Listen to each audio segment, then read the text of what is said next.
संबंध। केवल इंद्रियों का विषयों से हट जाना ही स्थित प्रज्ञ का लक्षण नहीं है। इसे आगे के 59वें श्लोक में बताते हैं। विषया विनिवर्तन्ते निराहारस्य देहिनः रसवर्जं रसोऽप्यस्य परां दृष्ट्वा निवर्तते। निराहारी यानी इंद्रियों को विषयों से हटाने वाले मनुष्य के भी विषय तो निवृत्त हो जाते हैं, पर रस निवृत्त नहीं होता। परंतु इस स्थित प्रज्ञ मनुष्य का तो रस भी परमात्म तत्व का अनुभव होने से निवृत्त हो जाता है। व्याख्या। विषया विनिवर्तन्ते निराहारस्य देहिना रसवर्जम। मनुष्य निराहार दो तरह से होता है। एक तो अपनी इच्छा से भोजन का त्याग कर देना, अथवा बीमारी आने से भोजन का त्याग हो जाना, और दूसरा संपूर्ण विषयों का त्याग करके एकांत में बैठना, अर्थात इंद्रियों को विषयों से हटा लेना। यहाँ इंद्रियों को विषयों से हटाने वाले साधक के लिए ही निराहारस्य पद आया है। रोगी के मन में यह रहता है कि क्या करूं, शरीर में पदार्थों का सेवन करने की सामर्थ्य नहीं है, इसमें मेरी परवशता है, परंतु जब मैं ठीक हो जाऊंगा, शरीर में शक्ति आ जाएगी, तब मैं पदार्थों का सेवन करूंगा। इस तरह उसके भीतर रस बुद्धि रहती है। ऐसे ही इंद्रियों को विषयों से हटाने पर विषय तो निवृत्त हो जाते हैं, पर साधक के भीतर विषयों में जो रस बुद्धि, सुख बुद्धि है, वह जल्दी निवृत्त नहीं होती। जिनका स्वाभाविक ही विषयों में राग नहीं है और जो तीव्र वैराग्यवान है, उन साधकों की रस बुद्धि साधनावस्था में ही निवृत्त हो जाती है। परंतु जो तीव्र वैराग्य के बिना ही विचार पूर्वक साधन में लगे हुए हैं, उन्हीं साधकों के लिए यह कहा गया है कि विषयों का त्याग कर देने पर भी उनकी रस बुद्धि निवृत्त नहीं होती। रसोप्यस्य परं दृष्ट्वा निवर्तते। इस स्थित प्रज्ञा की रस बुद्धि परमात्मा का अनुभव हो जाने पर निवृत्त हो जाती है। रस बुद्धि निवृत्त होने से वह स्थित प्रज्ञ हो ही जाता है, यह नियम नहीं है, परंतु स्थित प्रज्ञ होने से रस बुद्धि नहीं रहती, यह नियम है। रसोप्यस्य पद से यह तात्पर्य निकलता है कि रस बुद्धि साधक की अहंता में अर्थात मैंपन में रहती है। यही रस बुद्धि स्थूल रूप से राग का रूप धारण कर लेती है। अतः साधक को चाहिए कि वह अपनी अहंता से ही रस को निकाल दे कि मैं तो निष्काम हूँ, राग करना, कामना करना मेरा काम नहीं है। इस प्रकार निष्काम भाव आ जाने से अथवा निष्काम होने का उद्देश्य होने से रस बुद्धि नहीं रहती, और परमात्म तत्व का अनुभव होने से रस की सर्वथा निवृत्ति हो जाती है। परिशिष्ट भाव। भोगों की सत्ता और महत्ता मानने से अंतःकरण में भोगों के प्रति एक सूक्ष्म खिंचाव, प्रियता, मिठास पैदा होती है। उसका नाम रस है। किसी लोभी व्यक्ति को रुपए मिल जाएं और कामी व्यक्ति को स्त्री मिल जाए तो भीतर ही भीतर एक खुशी आती है, यही रस है। भोग भोगने के बाद मनुष्य कहता है कि बड़ा मजा आया। यह उस रस की ही स्मृति है। यह रस अहम में, चित जड़ ग्रंथि में रहता है। इसी रस का स्थूल रूप राग, सुखासक्ति है।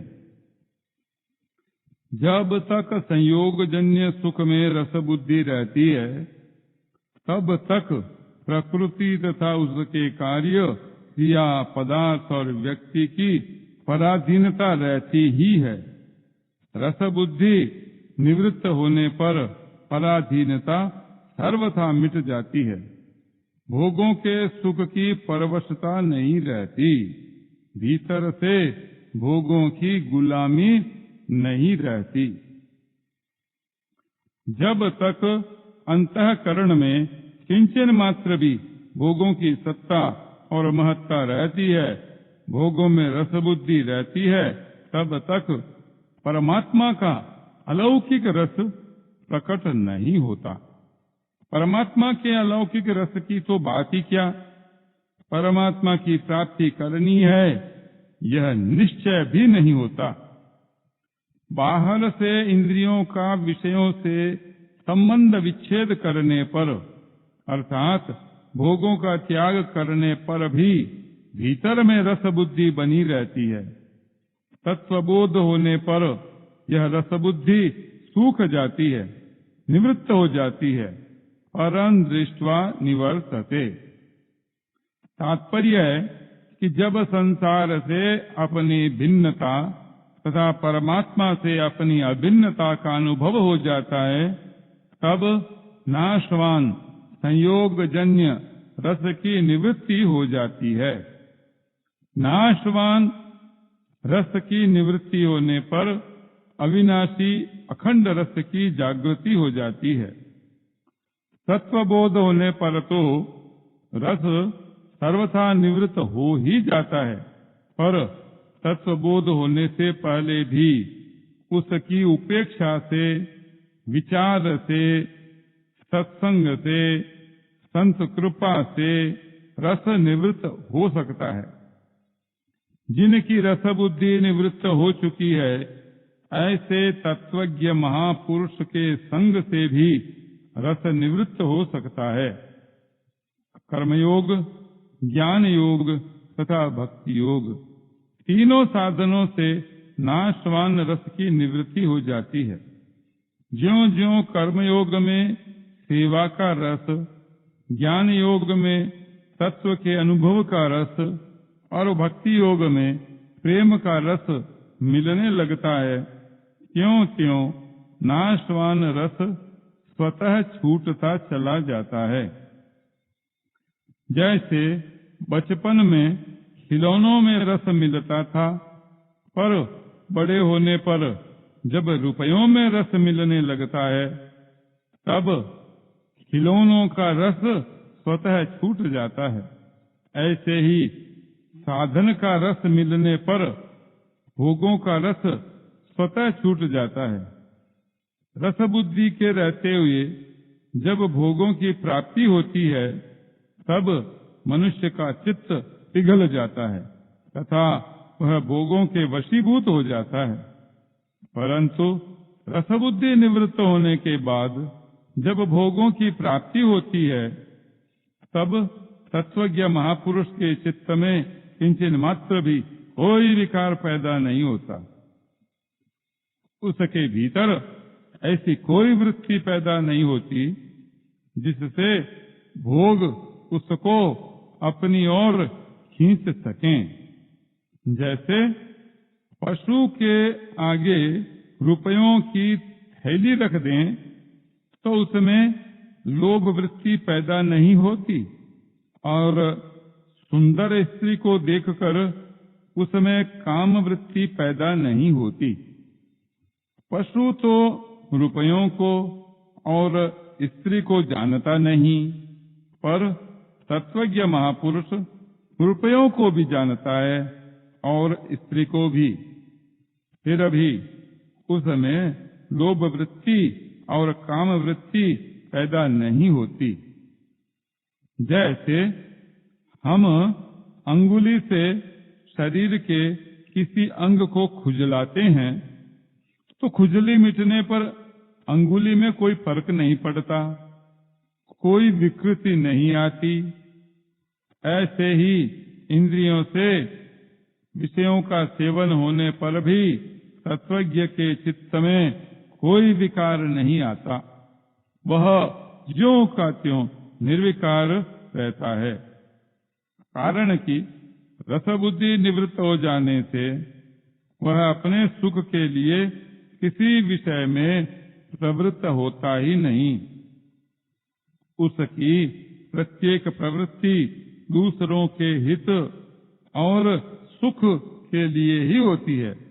अपने सुख के लिए किया गया विषयों का चिंतन भी पतन करने वाला हो जाता है और अपने सुख के लिए न किया गया विषयों का सेवन भी बंधन कारक नहीं होता।